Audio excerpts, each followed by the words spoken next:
അപ്പോൾ ഞങ്ങൾ ഇന്ന് വീട്ടിലേക്ക് നിൽക്കാൻ വേണ്ടി വന്നതാണ് കേട്ടോ. അപ്പോൾ ഇന്നലെയാണ് എത്തിയത്. ഇന്നലെ ഒരു വൈകുന്നേരമൊക്കെ ആയി. അപ്പോൾ ഞാൻ സാധനങ്ങളൊന്നും അങ്ങനെ എടുത്ത് വെച്ചിട്ടുണ്ടായിരുന്നില്ല, കവറിൽ അങ്ങനെ കൊടുന്ന് വെച്ചു, അത്രയേ ഉള്ളൂ.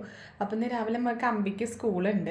അപ്പോൾ സ്കൂളിലേക്ക് പോകാൻ വേണ്ടിയിട്ട് സാധനങ്ങൾ എടുത്ത് വെക്കുമ്പോഴാണ്, യൂണിഫോമൊക്കെ എടുത്ത് നോക്കുമ്പോഴാണ് നമ്മുടെ കല്ലുവിൻ്റെ ഫേവറേറ്റ് ആയിട്ടുള്ള അവരുടെ ടോയാണ് അമ്മു. പാവക്കുട്ടി ഉണ്ട് കേട്ടോ അവൾക്ക്, അമ്മു. അപ്പോൾ അമ്മൂനെ ഇന്നലെ കൊടുന്നിട്ടില്ല എന്ന് പറഞ്ഞിട്ട് ഭയങ്കര സങ്കടത്തിലായിരുന്നു. അപ്പോൾ ഏട്ടൻ വീട്ടിൽ തിരഞ്ഞു നോക്കുകയൊക്കെ ചെയ്ത് അവിടെ കാണാനില്ലല്ലോ എന്നൊക്കെ പറഞ്ഞു. അപ്പോൾ ഞാൻ വിചാരിച്ചു എന്നാൽ കവറിലും കൂടി ഞാൻ നോക്കിയിട്ട് ഞാൻ വിളിക്കാമെന്ന് പറഞ്ഞു. നോക്കിയപ്പോൾ കവറിലുണ്ട് കേട്ടോ. ഇതാണ് നമ്മുടെ കല്ലുവിൻ്റെ അമ്മു.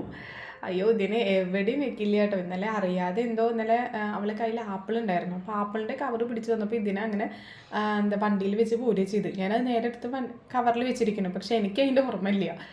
അപ്പോൾ നമുക്കിന്ന് അമ്മൂനൊന്ന് കൊടുത്തു നോക്കാം. കല്ലുവിൻ്റെ എക്സ്പ്രഷൻ ഒന്ന് കാണാം കേട്ടോ. കല്ലു എന്ത് ചെയ്യണേ? പാപ്പ് കഴിക്കാനോ? ആണോ? കല്ലുവിൻ്റെ അമ്മു എവിടെ? പോയോ? അച്ഛൻ്റെ വീട്ടിലാ? അതെയോ, മറന്നോ? നോക്കിയേ, ഒരു സർപ്രൈസ് ഉണ്ട്. Ready, 1 2 3 start. അമ്മു, കല്ലുവിൻ്റെ അമ്മ വേണോ? പാപ്പൂലാവണ്ട. കല്ലുവിൻ്റെ അമ്മ. അതെയോ?